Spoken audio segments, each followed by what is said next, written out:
भारत ने आज पहला जंग का फैसला कर लिया है अमेरिका के खिलाफ। और ये जो जंग है ये ट्रंप के खिलाफ नहीं है, पूरी अमेरिकी एम्पायर के खिलाफ है। और ये जंग है डॉलर के खिलाफ। इंडिया ने डॉलर को तबाह करने का फैसला कर लिया और इसके लिए तमाम कॉन्सिक्वेंसेस वो बर्दाश्त करने जा रहे हैं। यूएस के नेगोशिएटर्स ने बोला भैया हम नहीं आ रहे भारत में।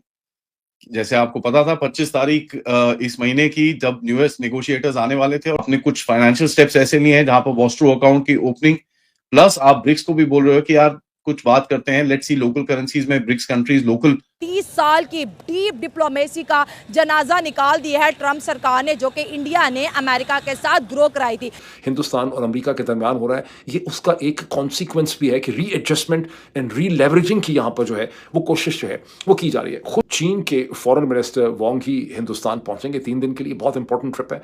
इसमें हिंदुस्तान और चीन के दरमियान रिलेशनशिप की बहुत ज्यादा नॉर्मलाइजेशन एक्सपेक्टेड है। इंडिया ने ब्रिक्स की तमाम कंट्रीज को कहा है कि आप रुपीस में हमें पे करें, यानी डॉलर में नहीं। अब आपने यानी चाइना को, रशिया को और दीगर ममालिक को कहा है कि आप हमारे साथ जो भी ट्रेड करें आप रुपीस में पे करें।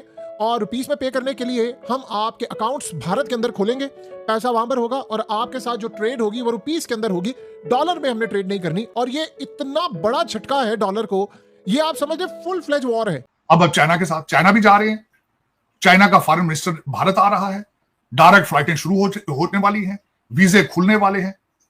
इससे आप अमेरिका के साथ रिलेशनशिप आपके ठीक हो जाएंगे। आप अगर ब्लैकमेल करना चाहते हैं तो you have to understand what the Donald Trump is. सुबह ब्रिक्स में चले जाते हैं, शाम को करेंसी भी ब्रिक्स की बनाना शुरू कर देते हैं, दूसरे दिन वॉशिंगटन डीसी पे आ जाते हैं, तीसरे दिन एससीओ में चले जाते हैं, चौथे दिन मॉस्को के साथ। ये है किसके साथ? अमेरिका कंफ्यूज है। बल्कि कल अमेरिकन किसी ने मुझे ये कही बात, उन्होंने कहा we are confuse with the India stand. ये किसके साथ है? ये किसके साथ है? ये विश्व गुरु मान ली बात, लेकिन किसके विश्व गुरु है? कौन सी दुनिया के गुरु है? ये क्या है? ये क्या इंडिया ने रिसेंटली कहा था हमारी कोई डॉलर के खिलाफ जंग नहीं है, लेकिन अब उन्होंने कह दिया है कि भाई हम चाहते हैं रुपीस में ट्रेड हो। ठीक है, ब्रिक्स की करेंसी नहीं, हम तो अपनी करेंसी को प्रमोट करें। तुम्हें अगर डॉलर को प्रमोट करने का हक है तो हमें क्यों नहीं है? तो हम चाहते हैं कि हमने जो वॉस्ट्रो अकाउंट्स हैं ब्रिक्स कंट्री को कहा है कि आप लोग डॉलर की बजाय रुपीस में हमें पे करें। और ये डी डॉलराइजेशन की तरफ है, यानी वो कह रहे हैं कि हम अपनी करेंसी को लेकर आएंगे, इससे हमारी स्टॉक मार्केट स्टेबल होगी, इससे इंडियन रुपीस स्टेबल होगा। नेबरिंग हिंदुस्तान की अंदाजन 4 ट्रिलियन बनती है। पाकिस्तान की नॉमिनल वैल्यू जो है वो 400 बिलियन भी नहीं है। हिंदुस्तान की आबादी पाकिस्तान से 6 गुना ज्यादा है, लेकिन हिंदुस्तान की जो जीडीपी है वो पाकिस्तान से 10 गुना से भी 12 गुना जो है वो इस तरह से ज्यादा है। डोनाल्ड ट्रंप साहब से गुजारा नहीं करना तो 3 साल जो मर्जी करते रहे। 3 साल तो भाई वो he is in white house, और दूसरा उनके डोनाल्ड ट्रंप साहब की जो माइंड सेट है वो चीमा साहब, ही इज डिटरमिन्ड कि आज रशिया जो कुछ भी कर रहा है वो सिर्फ और सिर्फ इस वजह से कर रहा है कि भारत उससे तेल लेके रिफाइन करके बाहर बेच रहा है और चाइना भी तेल ले रहा है। जब तक ब्लीडिंग वहां से जब तक ऑक्सीजन नहीं काटी जाएगी, Russia will not come on a table. He is determined to do it. You can stop. America tariff की डर्टी गेम इंडिया के साथ खेलता है। इंडिया ने डे फर्स्ट से ट्रेड चैलेंज को एक्सेप्ट किया था और उन्होंने बोला था कि आप जितने मर्जी टैरिफ लगा लें, हम रशिया से सस्ता तेल खरीदेंगे क्योंकि हम अपनी आवाम को किसी भी मुश्किल में नहीं डालेंगे। क्योंकि देखिए जिस तरह से अमेरिका बिहेव कर रहा है, अगर you go out and start leveraging counter tariffs in this and that, which probably will happen आगे जाके, global south is watching. And Trump का biggest threat for India is कि भाई India is now becoming powerful, क्योंकि India is now kind of taking over that leadership role. अभी तक हम अपने आप को तो वॉइस ही बोलते हैं, बट एक कहीं ना कहीं अगर आप इसको ये जो इस क्राइसिस से आप लेवरेज करके बाहर निकलोगे without a scratch, the global south will say हाँ, here is a guy who can actually deal with the biggest guy in the world. Here is a guy who does not leverage us और हमारी हालत खराब नहीं करता China की तरह।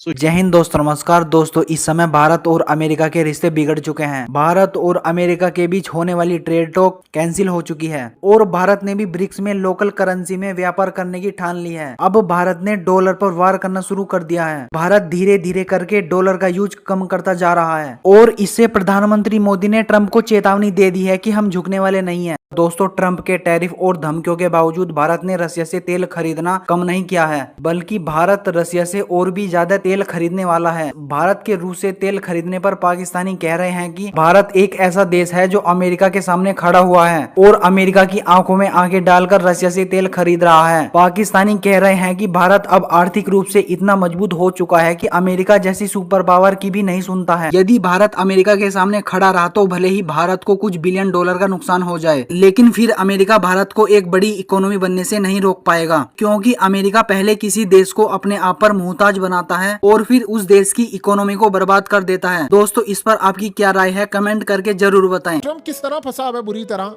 Tariff की जंग उसने छेड़ी, बर्बादी। रशियन जंग में वो फंसा हुआ है। चाइना और इंडिया क्लोज हो गए हैं। लेकिन जो सबसे भयानक मिस्टेक है डोनाल्ड ट्रम्प की, वो बेसिकली इंडिया वाली है।